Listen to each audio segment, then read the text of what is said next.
avvisa la popolazione che sono vietati gli spostamenti dal proprio domicilio o residenza. Diciamo che di botto non l'ho capita. Poi mi sono reso conto che era un grosso problema. Salvo che per motivi di lavoro, di salute o di necessità. Alzarsi la mattina e bere il caffè e pensare cosa faccio adesso. Aderire a queste richieste è l'unico modo per fermare la diffusione del virus.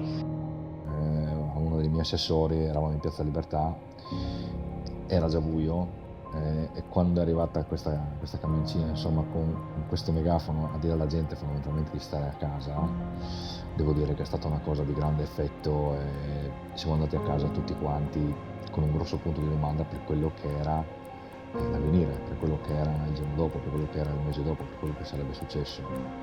Confidiamo sul senso di responsabilità.